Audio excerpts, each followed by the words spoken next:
The scene is set in modern-day Genovia, where distrust exists between the Federalists and the Remnant Republicans about the power of the Genovian Constitution. The leading advocate of the Federalists, Senator McCulloch, proposed a plan of making a government-owned pear farm, in which it would grow the pears for all the citizens of Genovia. However, Senator DiCaprio was angered by the unconstitutionality of the pear farm because he believed it gave too much power to the Genovian government and took away the powers from the provinces of Genovia. This is outrageous. You know what? You're outrageous. No, why can't we grow our pears in peace? We have a right to tax our pears. They are our produce. You're wrong. And if we wanted to get them off of our province, we have the right to tax them because let me finish. This law is an abomination of an institution Let me in the land finish. of Shabarker. Let me finish, okay? Okay? I understand what you have to say, and I respect that. But you're wrong. Because the pear farm is going to serve to unite the people. Because it's making pears for everyone, right? So this is going to unite the nation. Furthermore, this isn't unconstitutional. This isn't unconstitutional because even though it's not explicitly stated in the Constitution, we can imply that we have the power to make this happen. You know what? Just stop, okay? Because all you do is just...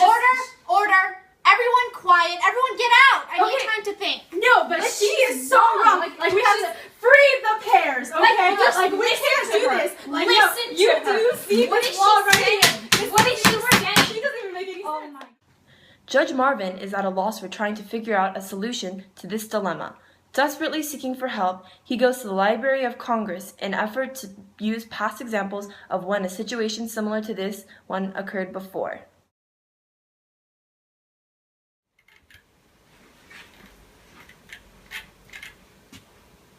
Hello. How may I help you? Could you please direct me to the archive of past court cases? Okay, follow me.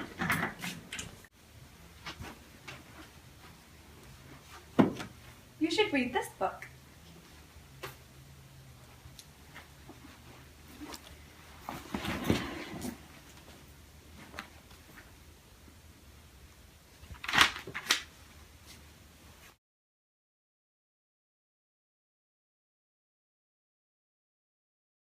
We're going to charter the Second National Bank. What is this doing here? We, the people of Maryland, oppose this national bank. The state of Maryland has decided to impose a tax on the bank. As a cashier at this bank, I refuse to pay the tax imposed on the bank by Maryland, since I believe they don't have the right as a state to impose a tax. We are gathered here today on March 6, 1819 to discuss the issue of constitutionality. May the court please rise. The Democratic Republican John James will be representing the state of Maryland, and the defendant is James W. McCulloch, who is a Federalist. How does the defendant plead? The defendant pleads not guilty. Will the prosecutor please come to the stand? Will you please state your case? The state of Maryland has filed a suit against McCulloch in an attempt to collect taxes. The state is opposed to the bank. Our state is largely populated by farmers. These men are only paid once a year and do not trust the federal bank with their income and should not be forced to store their money in this bank, especially since it charges interest. We have imposed this tax in the interest of the people. It is unconstitutional through an imbalance of power for the federal government and the Congress to charter a second national bank. And the action of taxing those who use it in the state of Maryland will impede this action. The 10th Amendment states the powers not granted to the United States by the Constitution are reserved to the states and to the people. Why is the state of Maryland imposing these taxes? Although the majority of the bank is held by private stockholders, it is still the depository of federal funds.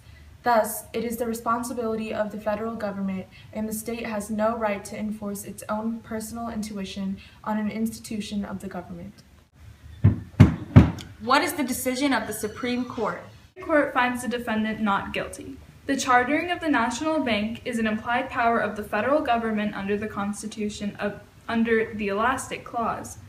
Thus, Congress has the authority to execute the work of the federal government to make all laws which shall be necessary and proper.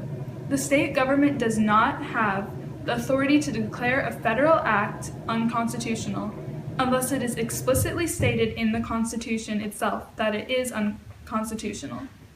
Chartering the Second National Bank is an implied power of the federal government, and for that reason, the state of Maryland did not have the authority as a state government to impose the tax on the bank.